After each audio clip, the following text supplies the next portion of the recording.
Welcome to Six Figure Authors, the show that helps you take your writing career to the next level. I'm Joe Lalo, and I'm here with my two co-hosts. I'm Andrea Pearson. And I'm Lindsay Baroker. Andrea recently presented at the Idaho Writers Guild conference on the topic of marketing strategies from top authors. She reached out to a bunch of 6- and 7-figure authors, plus a bunch of industry influencers, asking them all the same question. What one thing would you attribute your success to?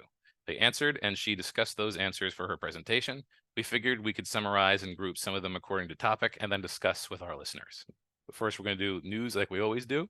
And I'm going to start because my news is very, very full, but also very, very empty.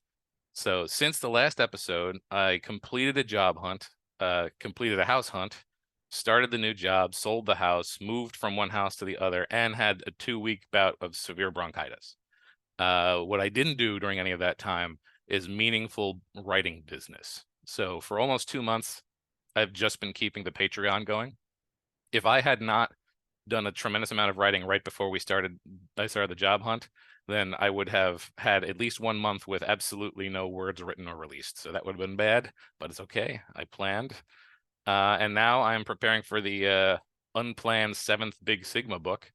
I thought I had completed the book at book 6, and then I started writing a chapter, an episodic, and I just decided to make the episodic a new novel, and then now it's going to be releasing on July 11th. So hoping I'll be able to do monthly releases after that, because I actually have 2 other completely edited books that just need covers. And we'll see if I can get things back on track, but that's what I'm up to right now. It's pretty awesome, exciting. And I love the house. He sent a link to us of his house. I loved it. It was pretty great. Yeah, and I like it. yeah, my internet's really crappy, so they're going to tell me if like it craps out and I have to switch to my phone. So patience with me. Okay, so I've got 2 things going on right now. First, I'm taking part in InfoStack's 6th, English, right? Published Profit Bundle. I've been so busy getting ready for my second bit of news that I only just barely took a look at it. And it is so amazing. Like I was just blown away at what they were able to put into it. And so it's $49. And if that's all you spend this year on your marketing and publishing business, then it will set you up for this year, next year, whatever you need. Anyway, so just to give you a sample of what's included, there's a bunch of workshops and online courses, including my automation sequence course, which alone is usually $50. And there's a bunch that are directed towards marketing, becoming a successful author. One of them is on identifying your top 3 most profitable marketing channels. Another is geared to making email marketing and list building easy. And I know that's a pain point for a lot of our listeners. There's a 50% discount off of book trailers from a company that I'd heard of. So that's cool. And there are a couple of ebooks and courses that teach self-editing. One is on identifying your ideal readers in 30 days. And then Elena Johnson has her entire collection of indie marketing ebooks in it. The 6-figure story generator is in it. Ali Cross's book on authoring with chronic illness. And then also I was blown away when I saw this. Alex Newton from K-Lytics has a 3X genre report bundle. And his reports are generally $39 each. And he's got 3 of them inside this. That is definitely worth the $49 you'll pay for the bundle. Anyway, so I'm super impressed with the lineup. It's only available this week. And in order for me to get credit and any money at all, which the way they set it up, you don't get money unless somebody uses your affiliate link. So please use my link when you buy. Go to infostack.io/Andrea Pearson. And I'm going to be a brat and say, pause the episode and do it now so you don't forget. Anyway, I will post in the Facebook group too, just in case. But my next big piece of news is this. I've done a lot of one-on-one coaching with authors and writers over the years. And with authors, I focus on helping them publish and market books and helping them figure out what need to be set in place for success in their business. And I was fortunate enough to see a lot of authors get up to 6 figures, which was really exciting. With writers, before they'd been published, I gave them the tools they needed to get off the ground, just the direction they needed to go. But across the years of coaching, I came to find a pain point that a lot of my clients shared, if not most of them. And it was regardless of their income and royalty level. That was an anxiety and stress about personal finances, whether that was from crippling debt or living paycheck to paycheck, which like 75% of the country does, or struggling to keep themselves on track financially, which was common for my clients who made a lot of money. I started feeling a draw away from marketing and publishing coaching and toward coaching on a more rubber meets road and granular level. Anyway, so To be honest, actually, I've spent more time researching and studying personal finances than I have spent on marketing and writing. And it's because this is the first passion I came across as an adult. My parents dragged me to one of those in-person all-day events once in like 2002 or 2001 or something like that. And I've never forgotten what I learned there. And I didn't get the writing and publishing bug until probably 2008. So to put it lightly, I'm obsessed with personal finances and helping others figure out their money, which before I was qualified, I was like, I can help you, but I don't have any qualifications. And now I am qualified. I'm actually certified as a financial coach. And I've started a podcast and a YouTube channel for it called The Andrea Pearson Show, which many thanks to Joanna Penn, who is like, name your podcast something that is around you instead of around a specific topic. And I love that advice. Anyway, so I can't wait to see where things go. And my goal is to help listeners of that show and my coaching clients find peace and hope in personal finances, freeing them up to do what they love, which in our case is writing, because we know that when you're stressed and having a lot of anxiety about finances, it's really hard to write and to really release your inner creative self. But I hope listeners will come on this journey with me to financial freedom. So go check out the Andrea Pearson Show and be prepared to be surprised and possibly even offended at my opinions. I don't go with the flow on finances. I'm not conventional. But yeah, anyway, and then of course, get the InfoStack Write Publish Profit at infostack.io/Andrea Pearson. I'm still writing and publishing, so apparently I'm the only one on this show, you weirdos. No, it's tough having transitions and stuff. I feel like a lot of people are doing that either by choice or because they're forced to right now. So perfectly understandable. Are you advising everyone to get completely out of debt and buy houses without debt? As I some mean, popular financial advisors who live, I don't know in what housing market do. I think debt, I don't like debt, but I mean, nobody can actually pay for a house with cash. So Very few, especially if you're in an expensive area. All right. yeah. My news is really just it's been an interesting 3 months for those who are kind of Amazon centric. You probably already know, they redid how they're assigning categories. You can actually go in and select 3 now. You can't email them anymore and ask to be in up to 10. I have not done a whole lot as far as going in and checking old titles. If I update something, I go in and check, but it's turning out that anything before the last few years, I was only in the categories you could pick anyway. So nothing changed except that I got an additional one. For books that I had written and asked for ones that you couldn't pick from the dashboard, which I know was for a while, that was for quite a while, 10, 20 years, you couldn't get them all. Now you can, you have to kind of dig through the menus, and some people were like, oh no, urban fantasy and paranormal romance is gone. I'm like, no, you just need to keep drilling down. But it may be worth checking if your income took a hit and you haven't been paying that much attention and you're not sure why. It could be that you got dropped out of the categories you wanted to be in, and are in some other ones now. And also, those who do Kindle Unlimited know that the page rate dropped quite significantly in March, I believe it was. And then in April, it was like very slightly higher. And we just got the May ones, and it's still at this lower level. So it seems like this may be the new normal. So for anyone who was kind of cutting it tight on how much they were spending on advertising, kind of assuming that the payouts would stay similar, it does seem that it's taken a hit down. And people have shown charts where it's been kind of a steady progression down over the last 5 years, but this was kind of a significant jump from like 0.0045 to 0.004. And if you're getting millions of page reads a month, it was unpleasant. I happened to have a very good March, so I was like, well, gee, that was a really unexpected drop in what I thought I was getting. And I decided, and this has actually been on other people's podcasts, so I guess it's not news. I tweeted to my readers that I was going to take a couple series out of KU because it wasn't worth it, which true, but I had been planning to take those series out eventually anyway. So it was a bit of an excuse, like I'm going to do it now. And the reason I went into KDP Select all those years ago was more about rankings and being seen, visibility than the money. But after a while, you get used to the money too. So that's nice. So it's been a hit. I ended up taking my Dragon Gate and Star Kingdom series out. So it was about 16, 17, 18 books total. And even though they had all fallen out of the charts, these are older series that had finished up. It's been very noticeable. Collectively, they were bringing enough page reads that I've definitely noticed the hit. And then my Legacy of Magic series, which was doing really well over the winter, has fallen off as for most authors, this happens. Every now and then I see people, I'm like, wow, they're amazingly still in the top 100 for urban fantasy, like 3 or 4 years after that was released, but I don't have that power. So I am taking those ones wide now. And even though I've had a lot of stuff wide, all my older stuff is wide, it definitely wasn't like, oh, people rushed out and saw them and bought them right away. I would say only Google Play is the site that right away they started selling, not in any large amount, but yeah, started getting a couple trickles on Barnes and Noble. I did make book one in my Star Kingdom series free, because that's an 8-book series. I was like, let's just go ahead and make that one free.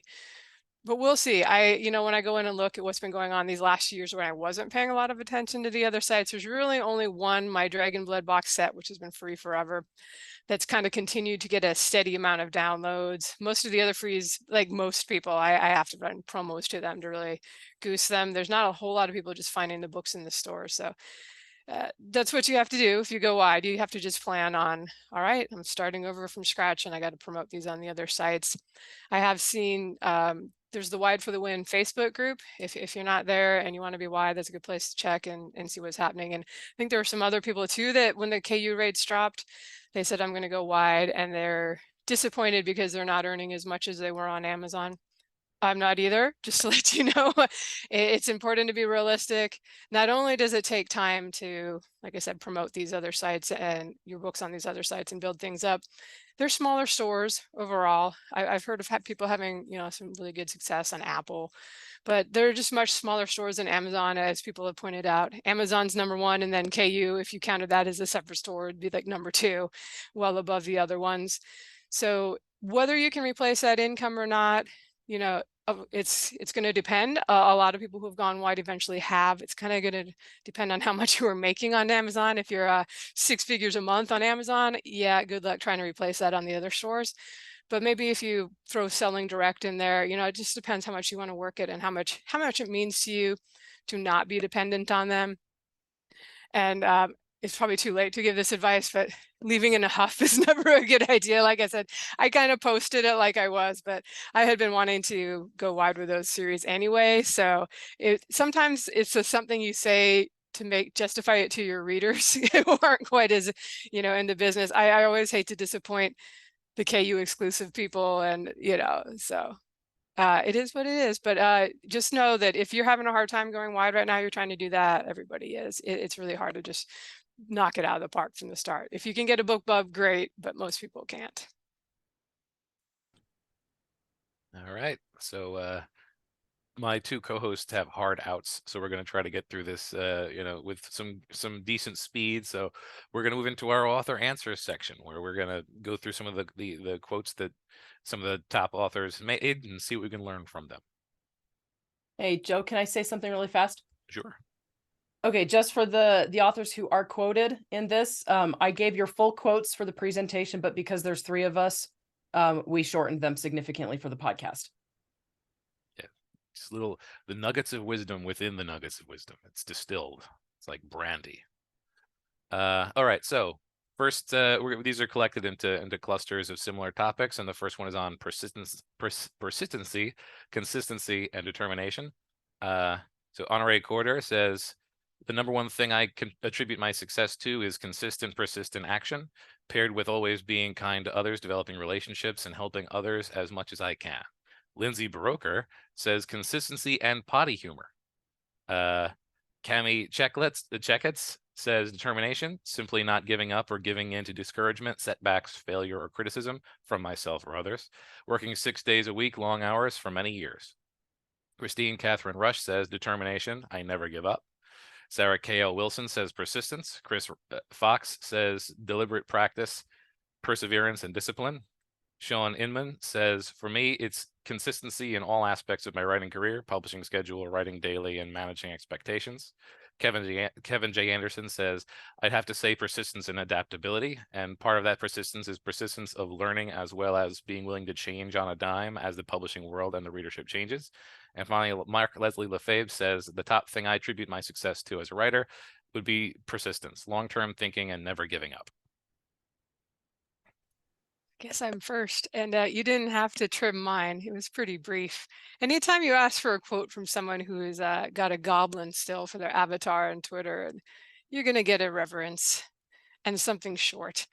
But consistency and persistence, kind of similar. And hopefully, if you're being persistent, you're regularly releasing books. I think that's key for most people who are able to turn this into a career.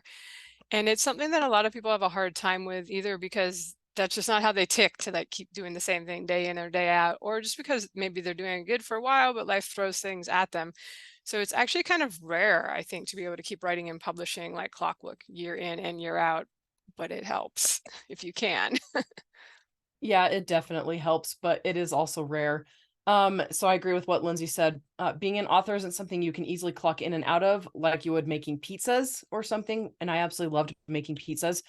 There's a really fine line to tread. I think that's the saying. I don't know. When it comes to being consistent and persistent and not burning out or neglecting your mental health, which just is common, prevalent in the author world. I believe there's a lot of merit to the tortoise versus the hare, but if that sort of schedule doesn't work for you, which it doesn't for me, you have to find what works or be willing to accept that it might not work for you. I do still believe that you can find success if you write good quality books on a regular basis, but success will look differently across each year. Just make sure in your quest to find success, you don't sacrifice more than you should, whatever that might be for you. And just to respond to what you said earlier, Lindsay, I do still write. I just can't rely on my royalties because I have kids and homeschool. And so I just don't, yeah. I was just common because in the news, nobody said anything about writing. I was like, wait, I'm still writing. I'm still here, guys. It's still a writing show. All right. So for me, I have to say that definitionally, the people who win at the game are the people who stay in the game.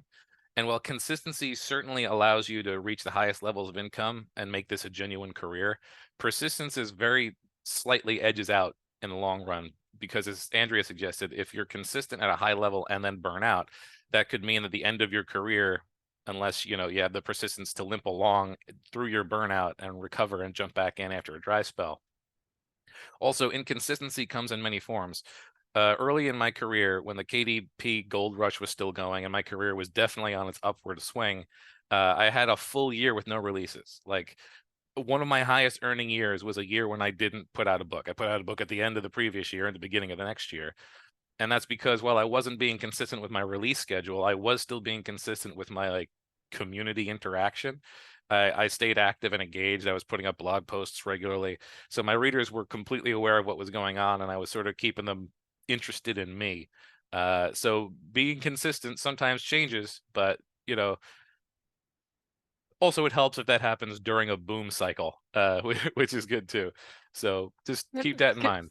Can I add? I actually never had that experience, and that's why I'm always envious of these people. And I don't know how they do it, how they keep their books in the top 100 for long after their series is over, year in and year out. And it's like, wow, I like as soon as I stop writing and releasing, this thing stopped dropping. Like I might have a couple months.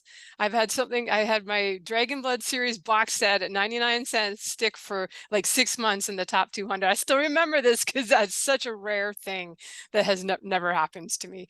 So all I can say for people like me is that if you can bank any extra money you earn, and put it towards other investments that are more passive, not to go into Andrea's finance stuff, but I think that's more normal than not, honestly. Every now and then you get a stroke of luck or you're just to market and you were on the ball. And like you said, it was kind of the early days too back then. So you had a good cover and stuff and things could stick. But I've always thought, well, if you get enough series out, you could just market them and you wouldn't have to write anymore. But I'm like, at a much lower level of income, that'd probably be true. But if you want to kind of stay where you are, I feel like for most people, it drops off eventually.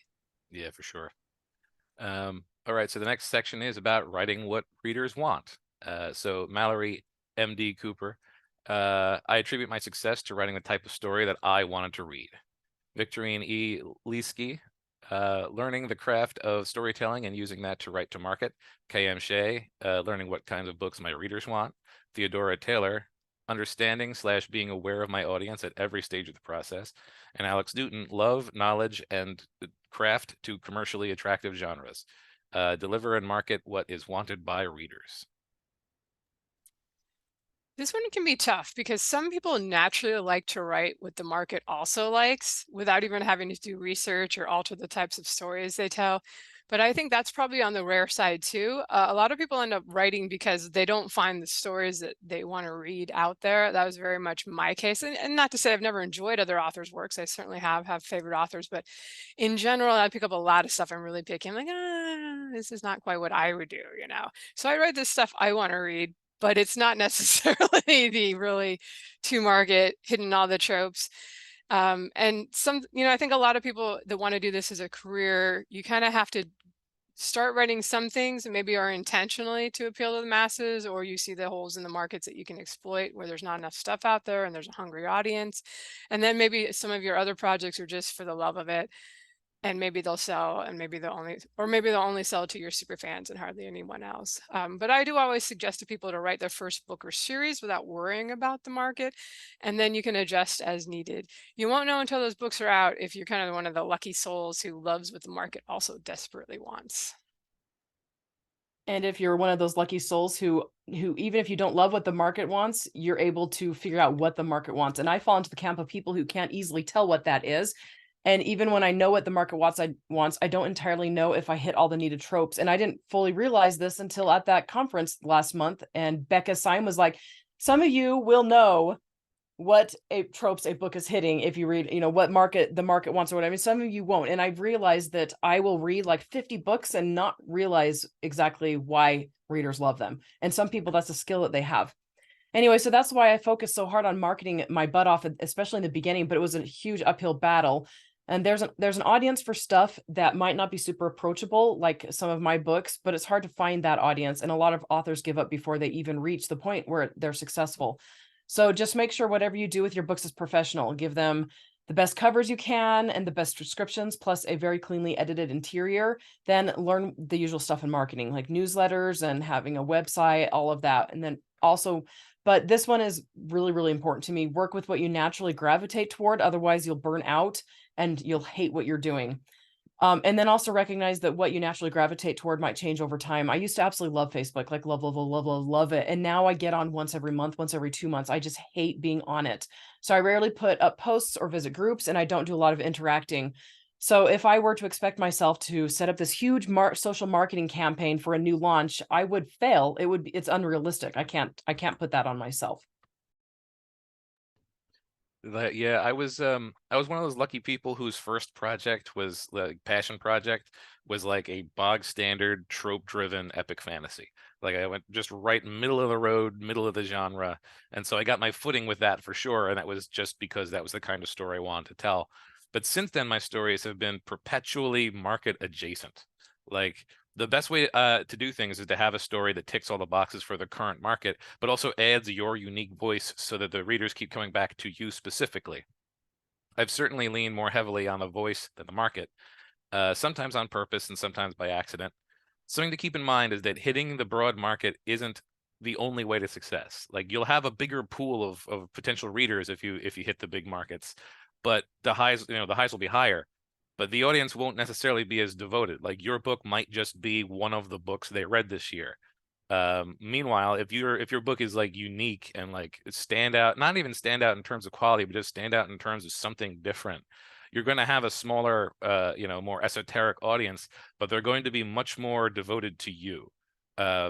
You will have a smaller pool of super fans, and you can absolutely build a career on that foundation. Like that's the 1,000 true fans, rule of thumb. So if you really struggle to hit the market, remember that there's a second way that you can go, but it isn't the easiest path. All right, so our next section is about willingness to change and sacrifice. Brian Cohen says willingness to pivot, a willingness to be proven wrong and to have to change directions, a willingness to swallow their pride and listen to what the data is saying to stop the current path. Sarah Rossett says, I think being willing to change my business as the market changed has been the most important factor for me. Katie Cross says, willingness to fail. It's all about pivoting, really. You take what works as a sign to do more and stop doing what doesn't. And Michael Brent Collins says, a support system, willingness to sacrifice, and must regularly write. I do think if you're going to have longevity doing this, that being willing to make changes and pivot as the market changes is super helpful. I won't say that you have to do it, but I think a lot of people who were successful sort of in the early days of ebooks and Kindle and all that, and are still successful today, did have to pivot in some way. Just as an example, I started out very against going exclusive with Amazon. It was a thing you could be. I remember the free days or like this huge thing. If you were in KDP Select, your book, and you did one of the free days, your book would then stick and make a ton of money after it went back to being paid. And I could never take advantage of that because I wasn't in KDP Select. And it wasn't until Kindle Unlimited came around, and here I am competing against all these people who are getting a borrow as being equivalent of a sale, when it's so much easier to get a borrow. And I was bitter about it for a while, and then I said, I'm going to try to launch a series and do it and see how it goes. And I still don't like it, but I've been willing to compromise by making older things wide and putting the newer series releases into KU. I'm waiting a couple years to take things wide. And I think that maybe pivoting, but maybe, or even compromise, is kind of at the heart of it, is that's kind of what a pivot is.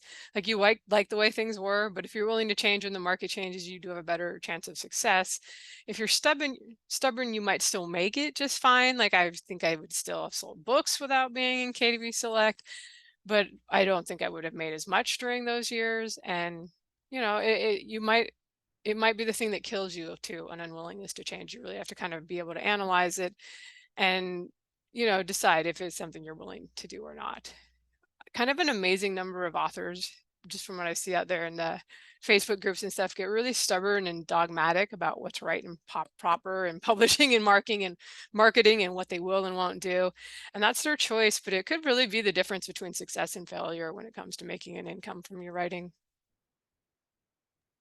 And it's hard to know, I think, for some authors, if they're being stubborn or just persistent, because I mean, you need to be persistent, but if you're being stubborn, I don't know. And I love what Brian said about pride. That's one I've dealt with personally off and on. Like, this has worked before and it still works. I should know, I used it and it worked, therefore I couldn't possibly be wrong. So like using a newsletter, there are authors who are very successful who don't have a newsletter. And yet I'm like, you should have a newsletter. Why don't you have a newsletter? So that's on me. You don't have to do anything and you can still be successful. And, but it's hard for me to give up my pet marketing things. But also I'm never the first to adopt new things quickly. I prefer to wait and see how it's working and then decide if it's just a fad or if it'll stick around for a while. And then I give it a go if it's got some long termedness to it. But that definitely does cause me to be stuck in a rut sometimes. So a corollary to being willing to pivot, and it's mentioned in some of the quotes, is you need also to be able to identify the source of your success and the source of your failure. It's absolutely crucial to be willing to shift your tactics if they're not working, but changing for the sake of changing isn't a winning strategy. You have to be changing the right things. If you've been cranking out high quality books that people love, but you don't have a newsletter or you're not advertising or you don't have any other sort of stable platform, jumping into a new genre isn't the change you should be making. You should be willing to change, but try to have some data about what's contributing to your success and what isn't, and focus on changing the things that you need to change. Build on your strengths or shore up your weaknesses rather than just burning down your current tactics and trying new ones, because novelty is not the solution. It's just part of the solution. And so our next, I think last chunk here is just sort of assorted other themes. Jamie Albright says, building my email list before I launch my first book, also networking. Joanna Penn says, constant learning and application of that learning to my craft and business. I said, luck. Only one word answer so far. Mark Dawson said, treat it like a business and be professional. Meg Cowley, my success is rooted in community. And Becca Syme, knowing their own process and being completely aligned to what works best for them. So yeah, these aren't as easily grouped together, so I'm only gonna kind of comment on a couple. But yes, even if you're an introvert and cringe at networking, which I do, it's always good to at least be polite and professional, whether you're indie or trad. This is a pretty small world. So sometimes I want to say things. Twitter's horrible. It's like the easiest one to blurt out something in a huff, but I try to remember, like, oh, there's people that might be watching that. So let's not burn any bridges intentionally. As far as knowing your own process and being aligned with that, we had Beck on the show a year or two ago, and she's a good one to follow, especially if you're struggling in any way. So, most people, uh, a lot of let's say the first 10 books is kind of just figuring out your system and what works for you. And it's absolutely not the same for everyone. But if you ask someone who's written a lot and published a lot how they do it, they're going to look blankly at you and say, well, you just sit down and write. But I think that's just because they've had their system and know what works for them in place for so long that it really is just sit down and write for them. Like they don't probably remember the early days that much, or haven't thought about them for a long time. I mean, it is possible they're just one of those people that can naturally write and finish lots of books. But as for myself, believe it or not, as someone now with over 100 novels out, I did not start out that way and really struggled to get more than a third of the way through anything before getting bored with it and wandering off and playing EverQuest or World of Warcraft instead, which was way more fun than actually doing the hard work of finishing the book when things got to the sticky part where you didn't know what happened next. And my hack, which I only learned by chance, not any special knowledge ahead of time that it would work, was joining an online writing workshop where we posted a chapter at a time, or I think we could have 3 chapters up, and traded critiques with other people. And having the accountability of other people asking, like, oh, it's been a week since you posted your last chapter, you're going to post a new one. And also seeing, the other writers posting their chapters, finishing their novels, and some would get in the little news section, like, oh, they got an agent or they got a publishing deal. And that motivated me in a way that just doing things on my own never did. Even now, if nobody was reading my books and asking for the next one, I honestly don't know if I would keep writing. Since I was a kid, I always liked making up stories in my head, but turning them into the books, that is a lot of work. So I will admit that today it's much easier than it was, but like I said, it took a while. And I think almost everybody is going to have that. They kind of have to figure out what's going to make it, what works for them. Yeah, exactly. And I don't know, Joe's probably not going to draw attention to his answer, which, Joe, by the way, there was one other one-word answer, and that was Sarah Cale Wilson's, and it was persistence. But I'm going to draw attention to Joe's answer. And since I was putting my thoughts in here before he got to, he can't disagree with me, though I guess he can now live. But there really is something to be said about luck. A lot of people say that luck is really just opportunity opportunity is dressed up in all overalls, hard work, all of that. I can't remember what the actual quote is. I think it's Thomas Edison, but I have to agree with that to an extent. I worked really, really, really hard, and I don't have a single lucky thing to point to for my success as an author where readers and downloads are concerned. It was just a very, very, very slow and steady upward trajectory where there weren't spikes or anything. It was like to throw the spaghetti up against the wall and see what sticks, and the shotgun method totally at the very, very beginning. But almost every other aspect of my author business, so the coaching side of things and being on this podcast and all of that, can be attributed to being in the right place at the right time. But of course, that being said, if I hadn't done the work beforehand, the things that fell into place wouldn't have panned out. So to me, hard work has a role, but so does luck. This job isn't the same as a pizza making job. The hours you put in, and I'm really on pizza. I'm kind of hungry right now, but the hours you put in don't equal the money you get paid. So that's where some of the luck comes in. Yeah, and as I had one syllable answer though, so I still have a superlative to my name. So all right, so combining some of the other advice above, craft, business, and process, they all sort of unite in a common need, and that is finishing things. Lindsay spoke about what it took for her to actually, start completing her stories.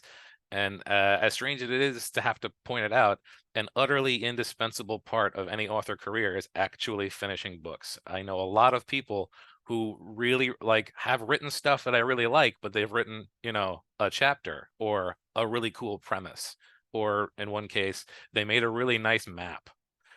So you need to finish a book. A book can always be better. Given enough time, you're going to shave off more sharp edges, and you're going to produce snappier dialogue, and you're going to have a more satisfying pace. But unless you're looking at this as unless you're only looking at this as an artistic outlet and looking at it as a career second, You're going to have to learn to balance quality with output. A book that is merely good but on sale is going to out-earn a spectacular book that's still a work in progress.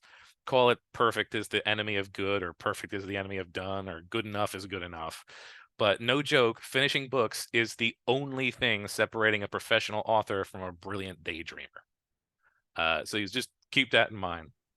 I And did want to add on the luck thing. The more books you finish and have out there, the more series you write, the more chance there is that you're going to have some lucky moments. Even, not everything is going to be suddenly you can retire kind of thing.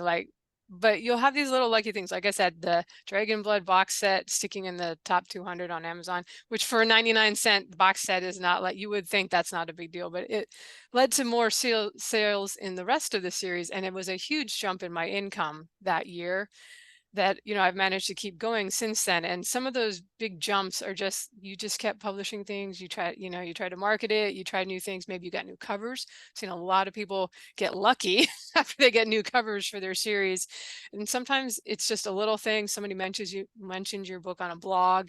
They, like I said, they may not like suddenly make it so you can retire tomorrow, but these little things, you will get them if you stick with this long enough. And if you keep marketing and getting new people to read your books. yeah, every book is a lottery ticket, In addition to everything else, every book is just out there for people to potentially find. You might not get the millions or the Yeah, Powerball, but maybe you get the little ones where you scratch and you get yeah, $500. and they're fun, just like those. All right, so we have a little bit more time. We're gonna end this by talking about what our plan is going forward for the rest of the year.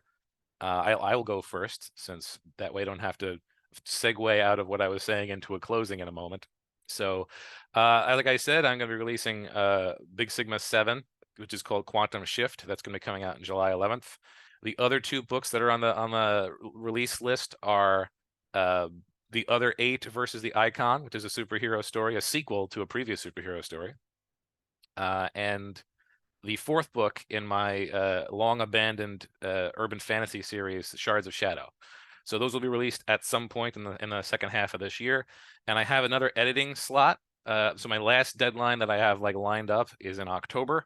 I don't know for sure what I'm going to be writing, which is a problem because I have to really start in order to finish. But it will probably be there's one of my more successful bizarre books was the prequel to my first book, and this is going to be the completely unmarketable sequel to a prequel. But it has been partially written for a really long time, and everyone who is a diehard fan of mine, whenever I ask what I should write next, they're like, we want to know the end of that story. So I'll do that. Because as long as I got a day job now, I don't have to worry about selling books. I might as well fill out the checklist. So that's probably how my year is going to go. Plus, of course, the monthly releases in Patreon, the eventual collected release of Patreon, and probably I'm going to be pulling some of my exclusive stuff out of KU because it's been in there long enough. I'm satisfied with how it's done. All right, just a couple things that I have. This is part of the show where we ad lib because we actually got through our notes faster than we thought we would, and we didn't want it to be the world's shortest show. But a couple things I'm doing that I've been thinking about for a while is, you guys might remember my Ruby Lyons Drake pen name with the sci-fi romances. I haven't written a new one since like 2017 or something, somewhere in that ballpark. So they've really fallen off. They sell a few copies a month. And I think I've decided, well, I have decided actually, or I'm talked to the cover designer and I'm booked. I'm going to redo the covers on them and put my name on them, like Lindsay Broker writing as Lindsay, Lindsay Broker writing as Lindsay Broker.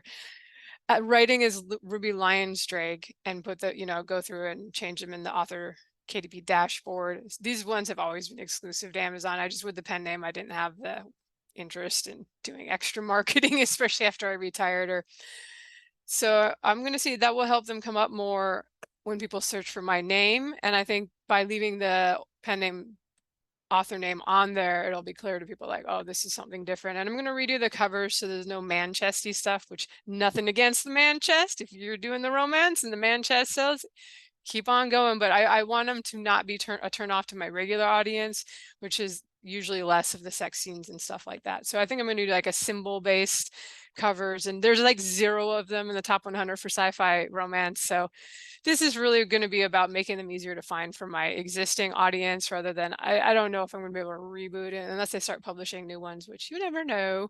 I'm about to wrap up a series and I'm kind of like, what do I want to do next? You know, start something all new. Or I'm kind of feeling like these days, we didn't talk about the AI bugaboo or any of that stuff, but going forward, I may do more stuff that's sort of already relying on my existing worlds that the fans have liked, whether it's spin-off series or something already established. So I feel like, you know, we're probably still a ways off from this, but it may be harder launching all new stuff, competing. I think there's a lot of new stuff that's going to be out there that's going to be quickly written.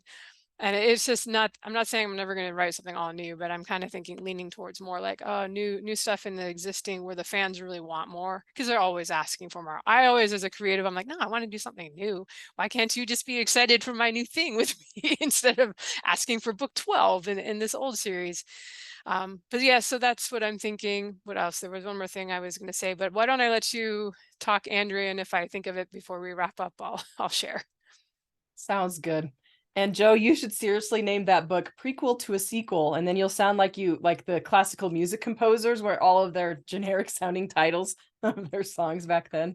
Yeah, that'd be great. That's the last nail in the coffin of marketing. Like, what's it even about? Doesn't matter what it's about, just where it is in the timeline. Anyway, so I'm going to be writing a book on personal finances for writers, just because that's what I'm going to be focusing on here. But I'm still working on the last book in my Alpine Hospital romance series.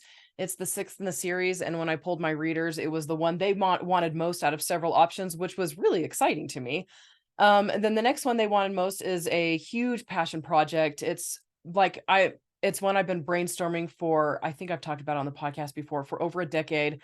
And I was absolutely thrilled that they were excited about it. But it's a small town romantic comedy that I've been brainstorming for forever, off and on, and especially in the last year or so.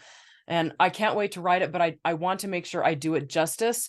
I expect it to fail just because I go in with that expectation, and then I'm surprised when books don't. That's been my marketing philosophy for the last 5 or so years. And that has helped me have a realistic budget and realistic expectations. But anyway, so I want the writing in it to be the most fun, the most engaging I've ever done. And so I'm focusing on the backstory, character building, quirky characters. And whenever I think of something funny that a character could say, I've been writing that down and just keeping track of everything. And it's been so much fun. I've already written the first several pages. But the last book in my Alpine Hospital romance series is what I will be writing first of my fiction projects, just because I need to tie that series off and just, move on to other things. But this one is what my readers wanted the most. And it's about a woman who kidnaps a doctor to save her grandmother's life. And of course, he ends up being the wrong kind of doctor, but the right kind of man. I should wink right there. Anyway, I want to move my books from KU to Wide, but I need to get new book covers for my Mosaic Chronicles, and that's like 10 books. And I just don't have the energy to tackle researching cover designers, and I don't want to do it myself. Like I am over making book covers.